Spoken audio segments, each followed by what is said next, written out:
Can one company help eradicate most crime in America in just 1 decade?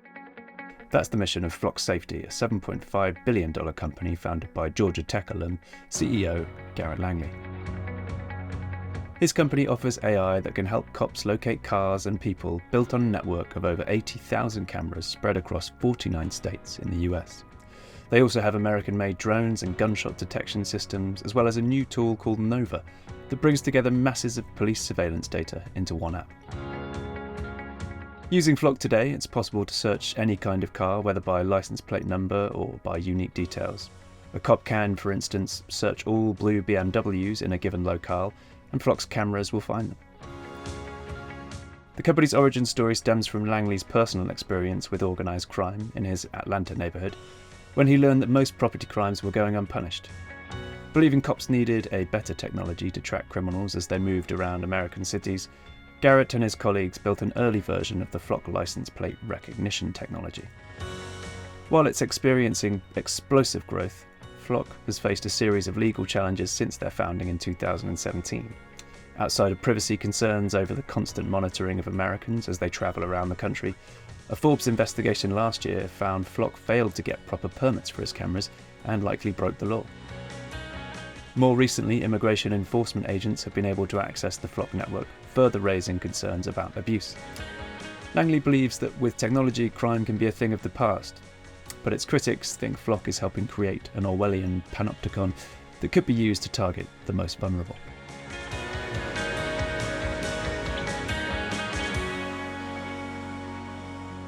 Hi, I'm Tom Brewster, senior reporter with Forbes magazine. I'm here with CEO and co-founder of Flock Safety, Garrett Langley.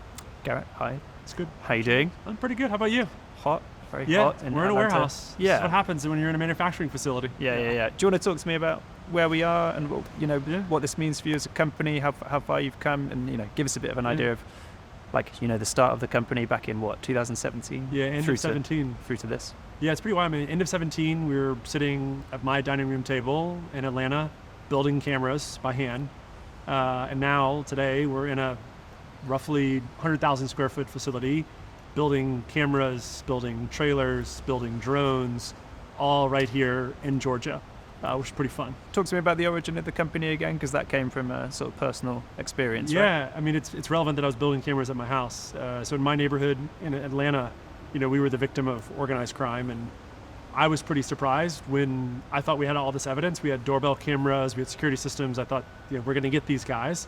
And the Atlanta Police Department said, look, this isn't actionable. It's not real evidence. This is just information. And so I said, well, what do you need? You need a license plate. And I was surprised to find out that if, without that license plate information, about 1 in 10 criminals gets caught. And now with our LPR technology, or license plate recognition technology, numbers are much higher. You're much bigger than a license plate reader company now, right? That's a bit of a misnomer because you do all kinds of stuff. You alluded to gunshot detection and to some of the trailers that you're building. Do you want to walk us through kind of the full product set, as well as how does that build into your full mission? Because your full mission is what? Our full mission is we just generally don't think crime should exist. We think that's actually a decision we've made as a society, that crime is allowed to happen, and we think with technology, with people, with policy, crime can be a thing of the past. But to your point, we have really 3 broad buckets of technology. We have devices that detect evidence. So, we mentioned a camera that focuses on car. We have cameras that focus on people. We have gunshot detection. That's really things that capture that evidence. And then we have AI that decodes it. So one of the problems that we create unintentionally is, well, if you have 100 license plate readers, you now have a lot of information. How do you decode that with AI? And so we have a product we call Freeform that allows you to type in English language heuristics, something like, I'm looking for a Ford F-150 from the 1990s with a racing stripe and rust on the front. And we'll find that car. And then we have a third bucket of software and hardware that is really, how do you deliver and respond faster? So we manufacture drones. So when a 911 call comes in, instead of having to wait for an officer to show up, boom, you click a button, the drone is there in 30 seconds, in 45 seconds. And then a handful of software products that also help deliver that same kind of rapid response. And the time frame on when you think crime will disappear, no longer exist? Well, I think the cool part is that it's really a 2-step evolution. Step 1 is you have to solve crime. So if you look at all of the primary research on the topic, so not my opinion, but what academics have studied, you would think that there is a correlation between the punitive system, like how much penalty there is to committing a crime, and the likelihood of happening, but there's actually no correlation. You see, like the average criminal is a youth that's 16 to 24 years old. You have an undeveloped brain, you make decisions in Boolean logic, whether yes or no. And so what the studies have shown is that as soon as you believe you will get caught, crime goes down. And so in cities like where we are right now in Cobb County, in Smyrna, Georgia, you will most likely get caught if you commit a nonviolent crime. So guess what? Their crime's on the decline. So they are living in the future. Unfortunately, other cities haven't caught up to that. So that's step one, is like solve a lot of crime. Step two then is crime starts to go down. So let's give it 5 to 7 years. And obviously, you can't just do everything with technology, though, right? And I'm pretty sure you're planning on, you've just started along the way to doing non-technology things to counter crime. Do you want to walk me through? Yeah, I mean, I think nothing would make me sadder than if we just woke up and prison population was 10 times bigger. That's not good for anyone. We believe we also have to make an impact before the crime occurs. And so we did just launch a brand new investment fund inside of Flock, where we will go into the community and say, let's create more jobs. Right? We're here in Smyrna, we're here in the greater Atlanta area. I want more kids to have jobs. There's a choice they can make to have gainful employment, help grow our economy, help create thriving communities, or go down the active crime. And so we're now investing in helping start local businesses, traditional brick and mortar businesses that can have jobs for kids that are 13, 14, 15, 16, 18, up and up, so that they have a different path in life. Let's move to the people who, don't like Flock. Yeah. You have enemies in some capacity across America. I guess let's start with, the corporate one, Axon. Yeah. You've had some issues with that company over the last year to do with accessibility of Flock data into other companies' products. Do you want to walk me through what happened there with Axon and whether that relationship will ever get mended? Yeah, I don't know if it will. I mean, I think what happened is they have a monopoly in law enforcement technology. They've risen their prices every single year, whereas most technology goes down in price. Their technology, for some reason, keeps going up. They view Flock as a threat to that monopoly. So while we continue to have open APIs, continue to work with all of our competitors, Axon's just made a choice to demonize Flock in the market because we're at risk of breaking that monopoly. So no coming back from... We're excited, like we have those open APIs, nothing's changed from our perspective. I think for them, we're just too big of a threat. Yeah. Can you just go into a little bit more in terms of explaining the issue? Because I guess I can do a bit of explaining. But essentially Rick Smith, CEO of Axon, wrote a letter to customers saying that Flock, its APIs in particular, to explain APIs, they are what exactly? They're application programmable interfaces, and the way the that data moves between systems. Yeah, they allow the data to go between different systems. And Axon's argument was that Flock is stopping doing that, and it's charging customers more if they want to have interoperability between products. Yeah. And your response to that is that it was unfortunate that Rick lied to his customers because he claimed we were charging for APIs. We've never charged Axon's customers for an API. Now, he is right that we did charge other companies, but we always had a sweetheart deal with Axon. And so it was surprising to me that he would go out and say that when he's personally benefited in the orders of hundreds of millions of dollars in personal wealth creation through his partnership with Flock. So it was a pretty weird response to me that he would go lie to his customers and say that one, Flock is charging when we've never charged Axon customers, and that two, he's disappointed in his partnership with Flock when he's personally created so much wealth from that. Yeah. It's not just Axon who's irritated by the issue. I've spoken to a number of police officers who have raised the issue themselves across California, in Washington too. A guy in Spokane, a lieutenant there, who said that as much as he uses Flock and likes Flock, its ALPR systems, the interoperability he wants for his real-time crime center isn't really going to happen if Flock keeps on the way it's doing and doesn't open the APIs the way he wants them to be open. What do you say to police who are worried about this? Yeah, I'd say, look, at the core of what we're trying to do is help our customers solve crime. So that's like our P0 mission that hasn't changed in the last 7 years. Now, I think the nuance is pretty complicated, right? Because we have a job to maintain data integrity and to observe the law. And unlike, general data, in most states, LPR data in particular is governed by very specific laws that change state by state. And as a custodian in some states, like in California, we actually are responsible for doing certain things. As soon as that data leaves our system, the risk to us is still there.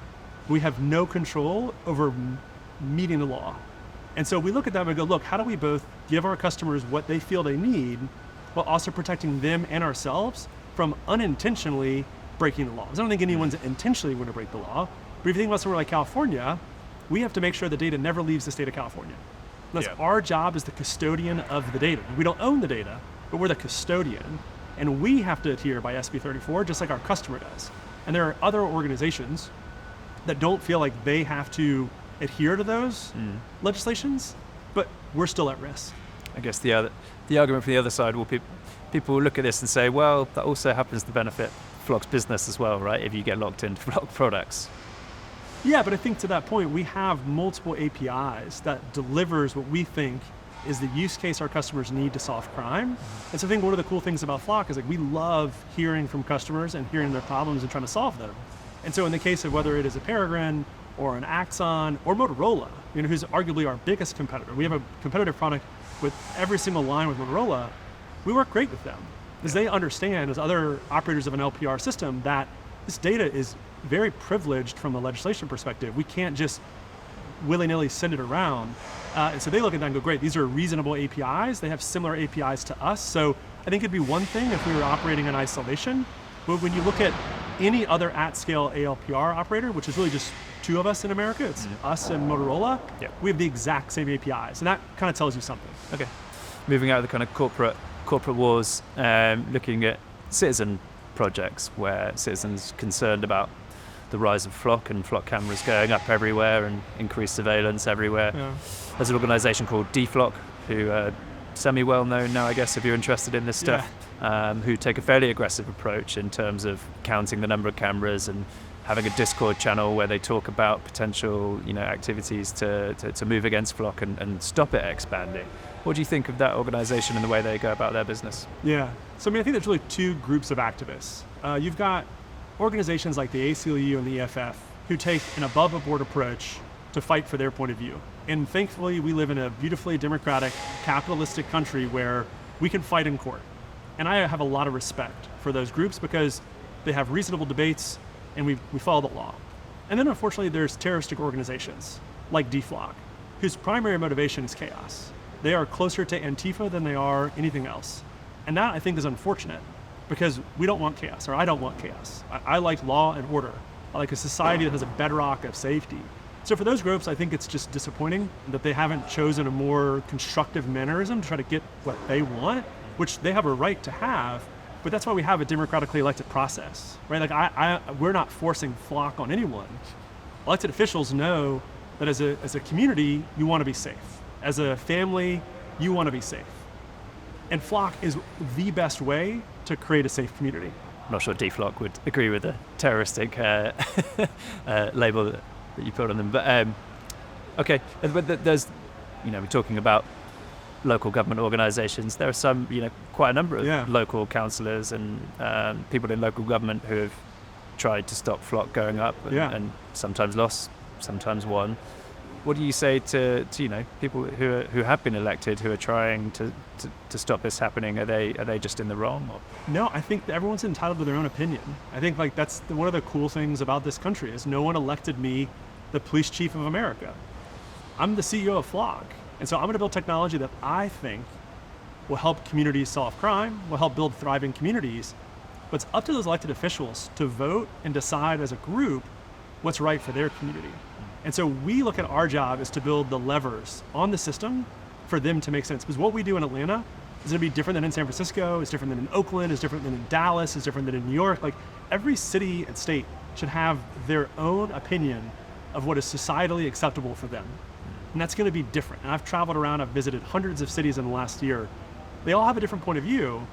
And I think if you look at most city council type decisions, it's very rare you have a 7-0 vote on any topic that matters to people, and public safety deeply matters to people. So do I love a 3-2 vote? No, I think that's like, okay, we could do better as a company, but I have found at least that when a city council person disagrees with what we're doing, it's typically due to a lack of education we haven't done a good enough job explaining to that council person, to that mayor, what we do and what control they actually have, whether it's data retention, whether it's auditing, whether it's the level of transparency they want. Because every city really is different, and that's great. We want to enable that, not stop it.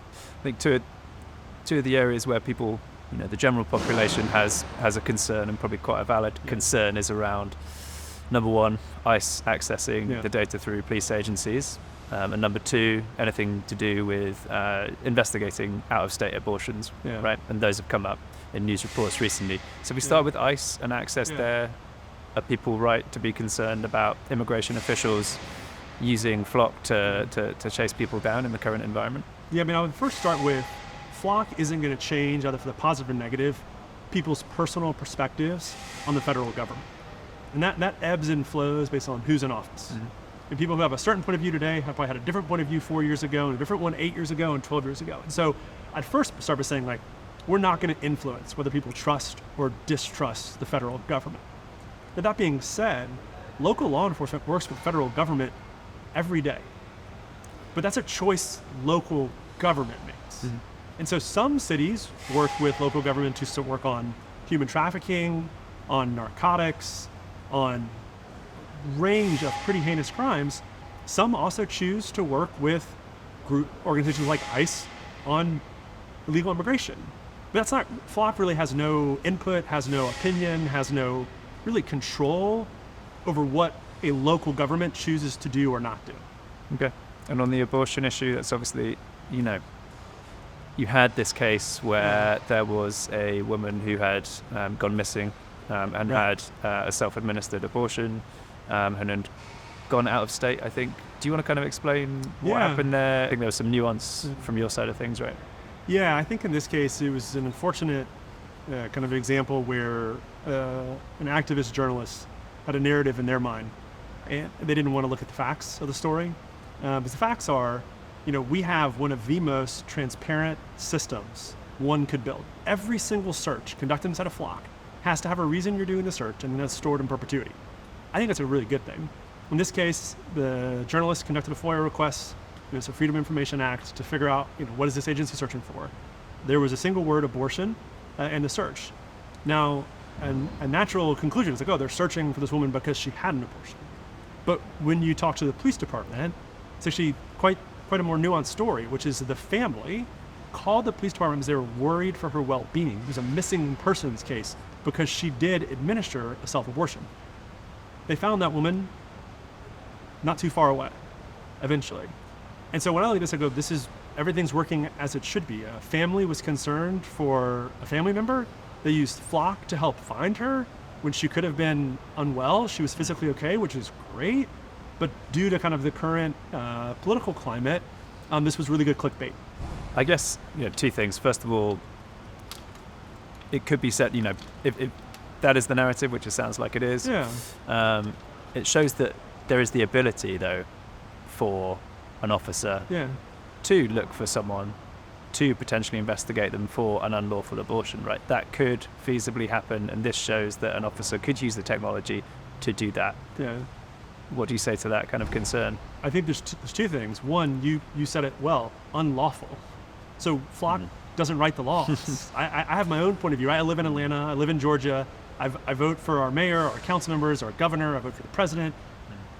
They write the laws. Now, some of those are societally enforced, right? So it's illegal to jaywalk in most cities, but it's not societally accepted to enforce that law in most places.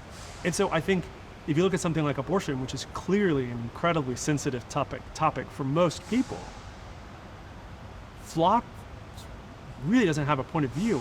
That's up to every single city. And so to your question, is Flock a way that could be used? Yes, but so is your cell phone. So is your online search history on Facebook, on Instagram. So Flock is one of maybe 100 ways if they wanted to, but at least for me, in my conversations with most law enforcement agencies, it's not something that's societally being enforced because they have real human-to-human violent crime occurring in most of these cities, and that's what they're focused on. Yeah. You don't have a personal view on the abortion laws? Oh, I have a personal opinion on a lot of topics, but as the CEO of Flock, I don't have a point of view on it. Right. Yeah. The other thing on the auditing side of things is, there is that box which you have to fill in to say the reason for doing it. I'd seen some of the FOIA responses because they'd been made public. In a lot of cases, officers just put either INV or investigation or something incredibly broad and, not quite enough to figure out what exactly it is that they're using it for. Is that a worry? Police just putting in whatever they can put in, and they could be, for instance, looking for someone who had carried out self-administered abortion for that very reason of breaking the law. Yeah. Is there enough there for audits to figure out what's going on? I think we will never be satisfied with the level of which we can provide transparency and controls to elected officials. I don't think it's our job to police the police, because no one asked us to. No one is actively asking us to. Now, I think to your question, we do have quite a number of things either in development or already live, where as an administrator of the system, either as a city manager or as an internal affairs, the person who's actually responsible for policing the police, they might want more tooling, and we're going to go build that for them. But just having an audit alone is already a pretty big leap from what existing systems did. I guess just one more thing on that story, just because I know 404 Media fairly well and they write some interesting stuff. Why do you see them as activist journalists? I just think in this case, they refused to accept the facts, and they had already written the headline before. And what's interesting is if you read the body of it, they still printed some of the facts, but they still wanted the click, right? They wanted the title, and I think that's okay. Look, everyone has a job to do. I just think in this case, they got it wrong. Yeah. Okay. We talked about compliance earlier today. I know that you've had some issues with compliance at Flock over the years. Last year, we did a report on your permitting problems and potentially having some issues with state laws there. You've had other problems with getting, in Texas and in North Carolina, with getting this alarm, whatever it is, alarm company license, I think. Are you still kind of struggling with some of these compliance issues, and what are the most kind of pertinent ones at the minute for you? Yeah, I mean, we've resolved all the ones we're aware of. Now, I think, look, at the end of the day, one of the challenges of being a kind of disruptive technology company is we are ahead of legislation in a lot of ways. And so we looked at, in the case of North Carolina, the alarm licensing. And I don't think if you had asked any single person on the street, do you think a company that manufactures and sells cameras to cities is selling an alarm system? I don't think anyone you'd ever meet would say that's the case. And when we interpreted it from a legal perspective, we also felt that way. Now, clearly the alarm board in North Carolina disagreed. We now have an alarm license. It's fine. We just didn't think we were not being compliant. And when I think about the business that we've built, we probably dig more holes in America than any other company here. So we are chartering new grounds with departments of transportation, with licensing boards. And so for us, number one rule of Flock is to follow the law. It's kind of core of what we do. Sometimes we might interpret it differently. And so when we get told we got it wrong, we change, we fix it, and we move on. Because the last time I reported, there were some moratoriums, some rules blocking Flock from rolling out moratoriums cameras. Today across the country. No, none at all. Yeah, none okay. at all. Great. And no expectations of any new ones. Okay. Obviously, we're here in the drone factory, and your plan is to start building drones. At the same time, you're currently selling DJI drones. Is that right? Can you walk me through the process of how you're going to get to a point where you can start just selling your own drones at a reasonable cost, where they're as good as DJI? Yeah. So one of the benefits of Flock is we spent the last 7 years building the best camera in the world. And when you look at a drone, it's just a camera that flies. So we already had the best camera. We're very good at low power, very good at connectivity on 5G, LTE, and radio. So the question was the mechanical part. So our first drones will start flying here in the next couple weeks with police departments here in America. We will always provide choice though. Like if you look at our camera business, we sell our own cameras, but plenty of cities bring their own cameras and we want to integrate them into Flock. So we work with really any physical equipment. And in the case of drones, the drone as a first responder product is a lot bigger than just the physical drone. Mm-hmm. And so whether you're flying a DJI drone or whether you're flying a Flock-made drone, it's the capital P product of how is this integrated with my 911 system? How is this integrated with my LPR system? How is this integrated with my real-time crime center? How does it get shown to the officer in patrol? Like all of that matters just as much, if not more, than the physical drone itself, which is just a camera that's flying. Mm-hmm. And so when we look at that, we already think we have the best product on the market. Now it's gonna take us a year or two to catch up to DJI on the kind of physical drone itself, but I think from the overall product, we're already there. Why do you want to get into the hardware space here and compete with DJI when you could in theory, just buy DJI and keep going on that route? I think for us, like, there's always going to be use cases that we feel strongly about that we need to support. So in the case of cameras, no one wanted to build a solar-powered license plate reading camera that could go on an interstate highway. We did, so we built it.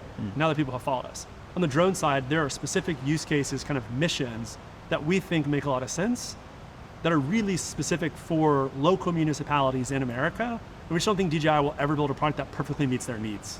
Trump's tariffs had any impact on importing parts, goods, anything like that? Have they slowed down your roadmap there? Yeah, thankfully not. I think one of the nice things about Flock is if you zoom out and look at the growth of the business, whether it was the COVID-19, the social unrest, now the tariffs, none of that's impacted the business. I think you said to me earlier today you wanted to become a $100 billion company. Is that something you foresee happening pretty soon, and how do you get to that point? Yeah, but if you look at the biggest companies in the world, they tend to have one thing in common. They materially change a lot of people's lives. And I look at what we're doing today, we are materially changing a lot of people's lives. So I think it's actually just a matter of time where the impact we're creating on the world catches up with our valuation. I mean, not to belittle the current valuation, but I think we are delivering way more impact than the financials show for it. And so I get pretty optimistic that our best days are still in front of us. And when I look at what customers are asking us to do, it's to build more, it's to create safer cities, it's to create thriving communities. And so when I look at our opportunity, it just feels like every day the aperture of the opportunity grows commensurately. And in terms of future technologies, I think we've spoken about a few of them in terms of crash detection, things like that you can do through sound. Can you walk us through some of the fun tech stuff that you're I mean, I think if you look at a thriving community, the bedrock of that community is safety. You have to feel safe. And then once you feel safe, then you have next order challenges, things like potholes, things like reduction in traffic. When we have sensors deployed through a city, we can now replace antiquated approaches like pneumatic tubes, like driving around looking for potholes, crash detections, like all of that becomes very easy to do. And for us, it's just a matter of walking down City Hall, instead of talking to the police chief, talk to the director of public works, talk to the director of transportation. So you're not just going to be a police tech provider? No, I think if we're successful as a company, America is a better place to live in the next 10 years. You've talked about wanting to be a $100 billion company. Does that mean going public at some stage? Yeah, not in the immediate future. You know, if I look at an Atlanta kind of legendary company, it's the Cox family. They've been privately held now for multiple generations. They've created significant employee wealth, a community wealth. It's a landmark in Atlanta. I want to be a bigger version of that. And one of the ways we do that is every single employee at Flock has equity in the business. Whether you are assembling drones behind us, you're digging holes out in the field, you're the CEO like me, we all have the same equity. We all benefit if the company gets bigger and bigger. And so whether we're public or private, to me, is less relevant than are we creating value for our shareholders, value for our employees, and value for the community.